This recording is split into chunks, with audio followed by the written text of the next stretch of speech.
छात्रों को जो है मेंटली टॉर्चर किया जा रहा है छात्रों को बीपीएससी के द्वारा। अब तेजस्वी जी कहते हैं कि हम युवाओं का नेता हैं। युवाओं के साथ आप कहाँ खड़ा होते हैं? आप 4 लाख से ज़्यादा छात्र जो है बीपीएससी का एग्जाम दिया है। नमस्कार, मेरा नाम आलोक है। आप लाइव स्ट्रीज देख रहे हैं। मेरे बगल में जो शख्सियत बैठे हुए हैं परिचय के मोहताज नहीं हैं, ज्ञान बिंदु वाले फेमस रोशन आनंद सर हैं। बहुत स्वागत है आपका। बात करने के लिए आपने समय भी दिया। बीपीएससी के माध्यम से जो परीक्षाएं होती हैं, लोग अव्वल दर्जे के अफसर बनते हैं, शिक्षक बनते हैं, लेकिन जो परीक्षाओं में अब धांधली हो रही है, आपको लगता नहीं कि कहीं ना कहीं सरकार स्तर पर काफ़ी कमी है? इसकी शिथिलता है, प्रशासनिक शिथिलता। अगर एग्जाम में प्रॉब्लम क्रिएट हो रहा है तो प्रशासनिक शिथिलता है। जैसे क्वेश्चन ही पिछले दिनों जो है बापू परीक्षा परिसर में जो हुआ है, क्वेश्चन टाइम से नहीं आ पाया, ये तो प्रशासनिक शिथिलता का ही उदाहरण है। और देखिए, सबसे बड़ी बात क्या है कि 11 बजे तक एंट्री दे रहा है, 12 से 2 के बीच एग्जाम है। अगर कोई बच्चा 11 बज करके 1 मिनट पर प्रवेश कर रहा है तो उसको प्रवेश नहीं दिया जा रहा है।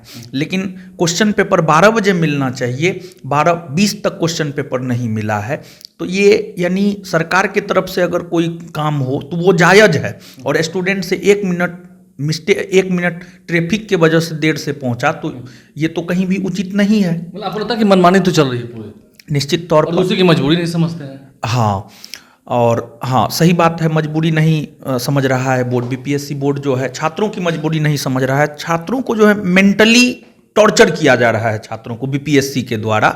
ऐसा हम कह सकते हैं, ऐसा हम इस आधार पे कह सकते हैं कि जैसे ठीक है, जैसे बोर्ड के चेयरमैन और सचिव के द्वारा जो स्टेटमेंट दिया गया है कि नहीं, हम तो सिर्फ बैठक किए थे, अगर छात्र ज़्यादा होता तब हम नॉर्मलाइजेशन करते, ऐसे हम नहीं करते।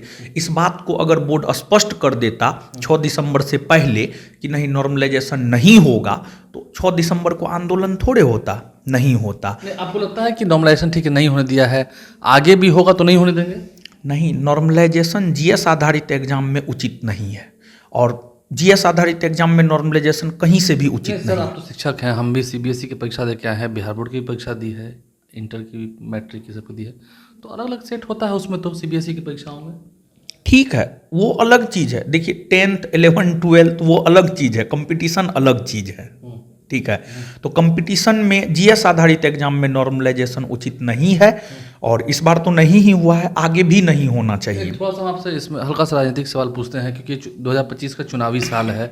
आपको लगता है कि जिस तरह से छात्रों का आंदोलन उग्र हो रहा है, अभी शिक्षक नाराज थे तो तिरहुत में खेल पलट गया, अभी स्टूडेंट नाराज हैं तो उतने परिवार है ना, जितने लाख फॉर्म है उतने लाख परिवार है, तो इसका असर आपको लगता है सरकार पर भी पड़ सकता है? इसका तो पड़ता ही है। देखिए ना, निर्दलीय जो है एमएलसी जीता है, बंशीधर ब्रिजवासी। तो ये सब कहीं ना कहीं सरकार से नाराजगी है, तब तो ऐसा हुआ है। तो अभी छात्र सरकार से सच में नाराज हैं, और छात्रों की मांग उचित है। कोई छात्रों की मांग गलत नहीं है।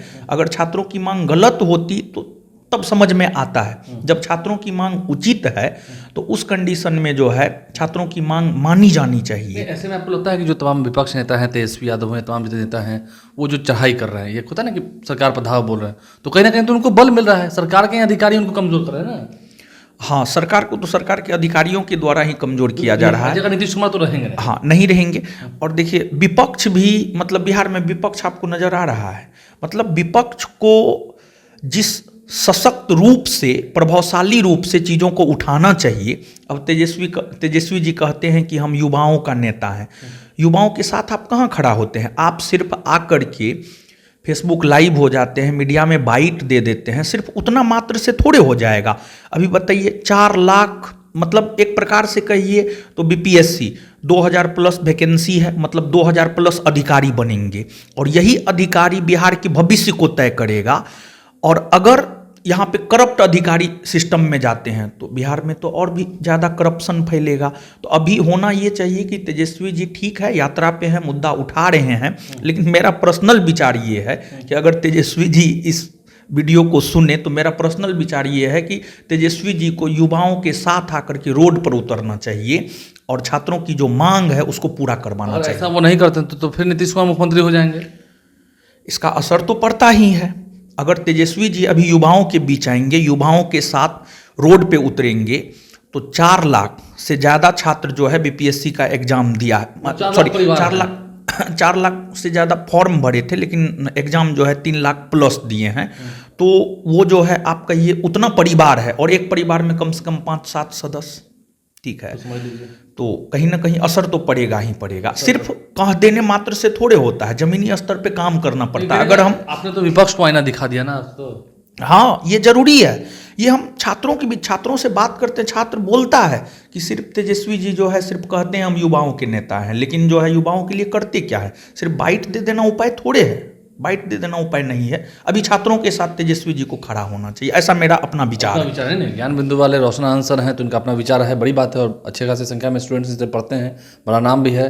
तो तेजस्वी यादव को सीख दे रहे हैं बैठे बैठे रोशन आनंद सर। आपने सुना है बीपीएससी के स्टूडेंट्स का जो प्रोटेस्ट था, इसमें क्या कुछ बातें छन कर आई वो हमने आपको बताया है, गलती कहाँ है वो हमने आपको बताने की कोशिश की है। हमारे चैनल को सब्सक्राइब कर लें, साथ साथ फेसबुक पेज भी लाइक करें। धन्यवाद।